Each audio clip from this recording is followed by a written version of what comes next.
यह खबर और रिपोर्ट बताने से पहले सवाल यह है कि नोट पर लिखा है मैं धारक को भुगतान का वचन देता हूं, लेकिन क्या हमारा यह सरकारी सिस्टम जनता को भरोसे का वचन देता है?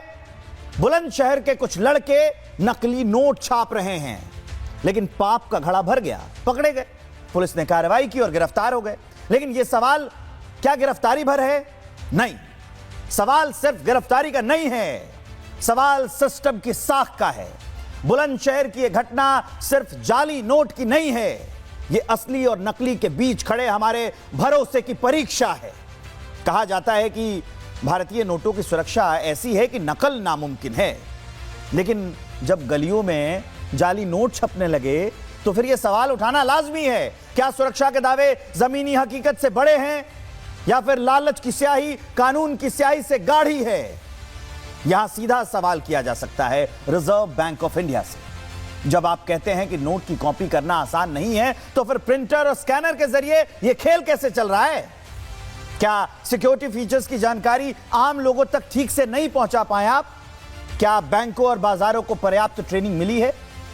आप पर तो वही शायरी सटीक बैठती है कि नकल में भी अक्ल चाहिए, ये कहते थे उस्ताद, अब बच्चे ही उड़ा दे रहे हैं आपके सिस्टम की बुनियाद। अंत में मेरी ओर से यह भी जोड़ लीजिएगा कि लानत है। अब मैं आपको बताने जा रहा हूं कि जाली नोट मिले तो क्या करें, कैसे उसकी शिकायत करें। आप जाके इसके बैंक में भी शिकायत कर सकते हैं, स्थानीय पुलिस को भी बता सकते हैं। अब इस पर एक रिपोर्ट आपको दिखाते हैं।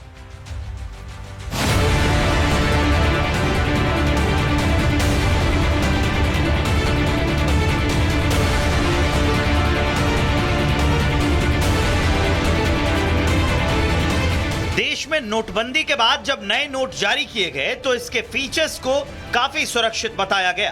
दावा किया गया कि नए नोटों का जाली नोट बनाना नामुमकिन है। देश भर में इस बात को जोर शोर से प्रचारित किया गया कि नए नोटों के आने से आतंकवाद की कमर टूट जाएगी और जाली नोटों का कारोबार खत्म हो जाएगा। लेकिन क्या ऐसा हुआ? ये जानने के लिए आपको यूपी के बुलंदशहर की ये तस्वीर देखनी चाहिए।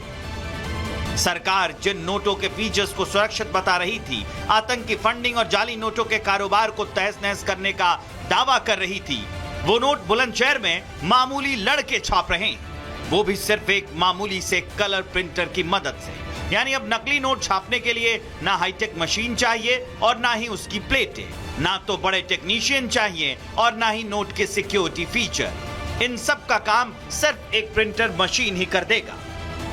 हैरानी की बात यह है कि बुलंदशहर के ये 3 लड़के कलर प्रिंटर की मदद से न सिर्फ नोट छापते थे, बल्कि इसे मार्केट में छोटी छोटी दुकानों पर खपाते भी थे। इन तीनों ने जाली नोटों के जरिए एक बड़े घपलेबाजी का प्लान भी बना लिया था।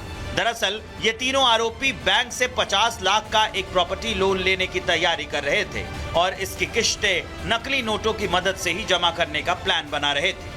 आरोपियों ने इसके लिए बैंक में एक चालू खाता भी खुलवा लिया था, लेकिन उससे पहले ही पुलिस ने इन तीनों आरोपियों को गिरफ्तार कर लिया। नकली नोट छापने वाले 3 आरोपियों को गिरफ्तार किया गया है, जिनके कब्जे से 12,000 रुपए के नकली नोट, 14,000 रुपए के छपे नोट छापने का प्रिंटर, 3 मोबाइल फोन और घटना उपयुक्त 1 बाइक बरामद हुई। पुलिस ने जब इन तीनों को गिरफ्तार किया तो उनके होश उड़ गए। उन्हें लगा कि तीनों के पास नोट छापने के लिए बड़ी बड़ी मशीनें होंगी, लेकिन ऐसा कुछ भी नहीं था। पुलिस ने आरोपियों से एक कलर प्रिंटर, 500 रुपए के 12,000 के छपे और 14,000 के अनछपे नोट सहित बाइक बरामद की है। पुलिस अब ये पता लगाने में जुटी है कि आरोपियों के साथ कौन कौन जुड़ा था। तीनों आरोपी संभल जिले के ही रहने वाले हैं। पुलिस ने अपनी तसल्ली के लिए इन आरोपियों से कैमरे पर एक नकली नोट छपवाया। पुलिस ने इसका एक वीडियो भी जारी किया है, जिसमें आरोपी कलर प्रिंटर से नकली नोट छाप रहे हैं। गिरफ्तार अभियुक्तों ने पूछताछ में बताया कि उनके द्वारा जो नकली नोट छापकर बाजारों में छोटी मोटी दुकानों और पशु पैठ में चलाए जा रहे थे, जिसमें कामयाब होने पे आरोपी भूपेंद्र यादव ने बैंक से प्रॉपर्टी के नाम पर करीब 50 लाख का लेने और लोन रिपेमेंट में नकली नोट जमा करने की योजना बनाई थी। ये तीनों शातिर युवक नकली नोट छापकर उसे बुलंदशहर के सब्जी मार्केट में खपाते थे। दुकानदारों को जब इन नोटों पर शक हुआ तो उन्होंने पुलिस को इसकी सूचना दी। इसके बाद पुलिस ने केस दर्ज कर जांच शुरू की। जांच के दौरान पुलिस को पता चला ये नकली नोट भूपेंद्र यादव, राकेश यादव और कुंवरपाल नाम के आरोपी खपा रहे हैं। जिसके बाद इन तीनों को पकड़कर उनसे पूछताछ की गई। पुलिस की सख्ती के बाद आरोपियों ने अपना गुनाह कबूल कर लिया।